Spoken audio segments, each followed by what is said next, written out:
everyone, it's Trashkateer Treasures, and it's time for this week's haul video for thrifting and rummage selling for June 8th, 2024. So I'm going to start with my giant quarter spins on another angel. So guess who's getting deconstructed to catch up with the other girls today? I already have 5 with all their base coats done, new dresses built, and that to become weeping angels. Again, I don't think her wings will work for just painting because they're so metallic, but that is a different wing shape than the others, so it will make a good template for making a wing out of a record and then adding feathers to it. So, and that's more the kind of shape that the Weeping Angels in Doctor Who have, so that's kind of nice. But they do love to add frilly things to it, and hopefully I can get this out of her hand. So, but for a quarter, can't not get an angel with a base I can work with. At that same sale for a quarter each, I got these UNESCO butterflies whose antennas are going nuts. There we go, it's a little better. But they're these cool brass ones, 2 different sizes. Here for 50 cents, pretty good. They shouldn't break in shipping. So a little bit of a goldish tone theme there, but then today I got a silvery tone thing. So, this is one of those literal bucket list items since it's a nice bucket. But this is one of those things you see in other people's thrifting and rummage sale finds videos. And I never even saw one around here before. But for $1 today, I got this. And I think it will sell anywhere from $15 to $50, depending on if it's got the Bakelite handles, which I haven't tested for yet. But the only thing wrong with it is the seal is of course all cracked. Still in there, but it's cracked. But again, animal theme, cool mid-century modern look, only $1. I had to get it. Oh. And again, any animal item I sell, a portion of the sale goes to an animal charity. Free box stuff. They have this bag of mini helmets, so I just grabbed them. I'll probably sell them as a lot. The only thing wrong with them that I can see is they don't have the padding on these little hole marks, but there is 12 different teams here. So, but figured I could try selling them, getting them for free. And the other thing I got for a free box yesterday were these leaves, which are going to go to, I will paint them and accent them to make them into Audrey 2 leaves. Now I just need some vines and then to make a feed me sign for that little piranha plant I'm working on into Audrey 2. And this I got at Salvation for $2.50. Normally I don't get Teleflora stuff, but this is an officially licensed Ford Mustang in red. So I thought it was really cute. Put that back in there. Got this for a quarter at a rummage sale. Cute little lamb planter where it could pull the succulent very easily. Well, I paid $1 for this and the figurines I have. So this probably a quarter, and then the figurines are like a dime to 15 cents a piece. But a cute little Vegas playing card poker toothpick holder. Alright, so this is the lone doggy figure I found. Like, they're really tiny. He's not marked that I can see. But the other ones came in sets of 3. And amazingly, they're not chipped or anything. Well, these 2 might be the same, but I'll probably sell them together. So there's some owls. Although these 2 look like they're similar. And then there's some bunnies. All 3 look different, though. So, but they're really tiny things. And then for a quarter each, I picked up these pretty cobalt blue. I'm assuming they're votive holders, but they, in the sunlight, they glowed, and they just, cobalt blue is my favorite glass color. So I do collect uranium glass and was unsuccessful in that today. The one piece of uranium I found was flashed, and I've never seen that before. The green was coming off, and I'm like, how is this reactive? Like, did they cheat and paint like a reactive coating on? Then this is an exciting find for $1. It is an Otagari butter dish chicken hen thingy from 1982. And the only thing wrong with it is a little bit of flaking off the end. It's not actually chipped. They don't feel rough. It's just the thing came off. And these sell anywhere between 25 and 45. So, very cool.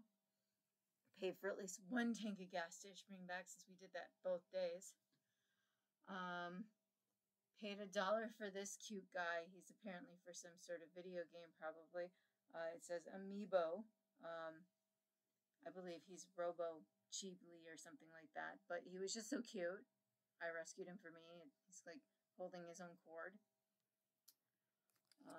This is probably one of my most expensive buys of the week.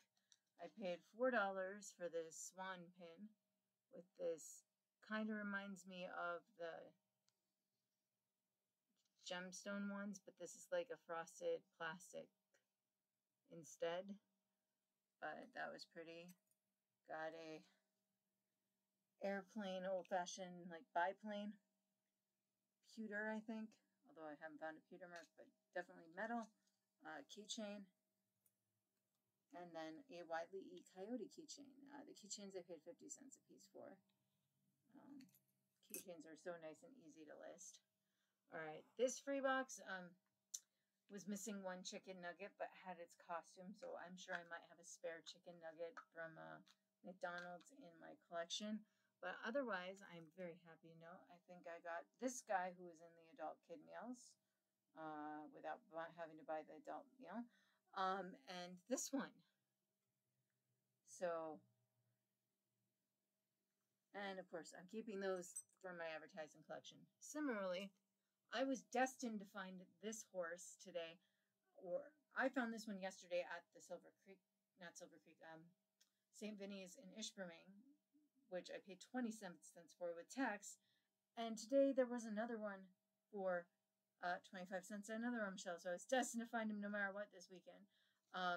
He still has his tags. This store recently opened in our area. They don't seem to sell these at the store. They must have been a promotional thing they handed out to kids when they did the grand opening a week or so ago. The shirt is green enough to glow in the dark. It at least reacts to UV light that way. I've yet to charge it enough to see if it actually glows in the dark, but it is that kind of green. I don't know if the Almay actually has a horse logo anywhere, or they just chose the horse for this. But the sweater shirt is such good quality embroidering. Like, that's as good as they get. And you got Neutrina on the back. So, and then I finally can afford a Squishmallow. I paid $0.25 for this little monster Squishmallow. It's apparently from last Halloween. I might just keep him because you know how I love monsters if you watch my videos. So, but out of the whole Squishmallow craze, I was like, oh, I'm not buying. When they're at most Rummage sales for full freaking price, I'm like, I'm not getting into collecting that. They're going to be the Beanie Babies of tomorrow. So for $0.25, I can get enjoyment out of him. He's clean. He's soft and cuddly. Free table, I got all but one of these little charms, which will probably end up on the ends of sun catchers / ornaments that I make. Although they're not a big seller, I do enjoy making them. And then for $1, I got these Moana figures, but no Moana. So I was excited because I've seen him 3 times this weekend, but only him. And look, he's got his tool. So I was happy to see I could get him with his tool. I do have a kind of, like, not as good quality Moana figure, and it's keeping Eric from Little Mermaid company in the canoe right now. You do not want to go in the hand, do you? Okay. I can see why they lose him all the time because that's not very secure. And then, second most excited. Hey! And if you remember, I got the pig a couple weeks ago, so I pretty much completed the collection. His head does move. Interesting. They had to make him move in some way to make him an action figure. Got Grandma. And I think her Moana's dad. And then one of these little guys who I think is only featured in a short, and I only know about because I have the Moana music set I have listed on Mercari, I believe. Little coconut guy. So I thought 5 figures with a weapon for $1 wasn't bad. And then free box. Put your arm up so you can hold your guns properly. Alright, so I think these are both Ryan's World toys. We got this like space, what I believe is a panda under there. And Mad Scientist. Or Scientist Brian. And then my ultimate favorite find of the day from a free box is this. It is a dung beetle on a dung ball. Tell me that's not hilarious, especially for free. And that is a heavy dung ball too. But I totally don't know who makes it or what. There's technically a flat spot back here where you could lean it against the wall. But otherwise it does roll pretty well. But I thought that was freaking hilarious. So yeah, so that is all my finds for this week. Better than last week. Again, I will put my links from my Etsy and eBay Trashkateer Treasures stores below. If you saw something you want that I said was going to be for sale, please comment below and I'll tell you where it ended up being listed. Because again, I mostly do Etsy and eBay, but then I have a few things on Mercari, although even though Mercari doesn't have fees anymore, I haven't sold anything this year on it. Just whatever I listed before Christmas is still on there. So we will see how that goes for the year. If I don't sell anything the whole year, I may just start transferring all that stuff to eBay for the most part, because most of the things that end up on Mercari are too modern for Etsy, and then we're just too overloaded on eBay at the time of listing. Okay, I will see you next week.